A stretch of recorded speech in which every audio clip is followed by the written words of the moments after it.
नमस्कार दोस्तों, मैं अवधेश यदुवंशी लेखक कवि गीतकार आप सभी का मित्र आप सभी को कोट कोट प्रणाम करता हूँ और आप सभी के बीच लेकर उपस्थित हूँ अपना ये लिखा हुआ एक कोरोना पर बहुत ही दर्द भरा गीत, जो कि मैंने कोरोना का टाइम पे लिखा था, लॉकडाउन के समय। तो अभी कोरोना वापस ही स्टार्ट हो रहा है, तो मैं सोचा आप सभी को गाना सुना दूँ। तो आप लोग ध्यान सुने, जो कि इस प्रकार है। एक भोलेनाथ का भक्त है, तो बम्बई में है। तो अभी सावन महीना चल रहा है, तो भगवान भोलेनाथ से प्रार्थना कर रहा है लॉकडाउन के समय। और क्या कर रहा है, इस भजन के मदद से आप सबको बता रहा हूँ, तो आप लोग ध्यान सुने, जो कि इस प्रकार है। अरे कबले कोरोना जाई हे भोले बाबा बताई, कबले कोरोना सताई हे भोले बाबा बताई, हे भोले बाबा बताई, शिव बाबा बताई, कबले कोरोना जाई हे भोले बाबा बताई, कबले कोरोना सताई हे भोले बाबा बताई।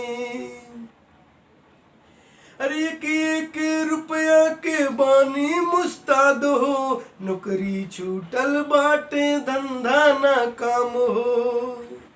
हाँ, एक रुपया के बानी मुस्ताद हो, नौकरी छूटल बाटे धंधा ना काम हो। अरे कैसे के देवघर आई हे भोले बाबा बताई, कैसे के देवघर आई हे भोले बाबा बताई, हे भोले बाबा बताई, शिव बाबा बताई, कबले कोरोना जाई हे भोले बाबा बताई, कबले कोरोना सताई हे भोले बाबा बताई। अरे सावन में भूखल बानी सोमवार हो, कैसे आई भोला हम तुहरे द्वार हो। हाँ, सावन में भूखल बानी सोमवार हो, कैसे आई भोला हम तुहरे द्वार हो। अरे कैसे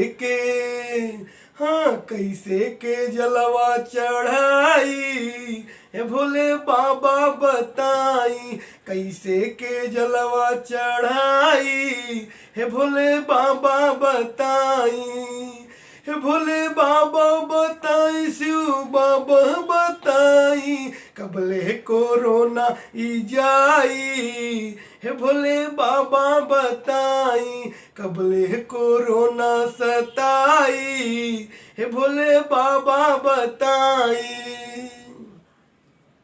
अरे चारों तरफ बम चल हाहाकार हो, बंद बाटे गाड़ी मोटर या कार हो।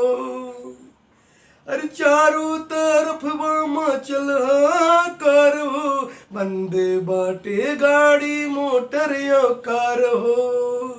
ऊपर से शासन कड़ाई हे भोले बाबा बताई, ऊपर से शासन कड़ाई हे भोले बाबा बताई, हे भोले बाबा बताई, शिव बाबा बताई, कबले कोरोना जाई हे भोले बाबा बताई, कबले कोरोना सताई हे भोले बाबा बताई, कबले कोरोना जाई हे भोले बाबा बताई, कबले कोरोना सताई हे भोले बाबा बताई। धन्यवाद दोस्तों।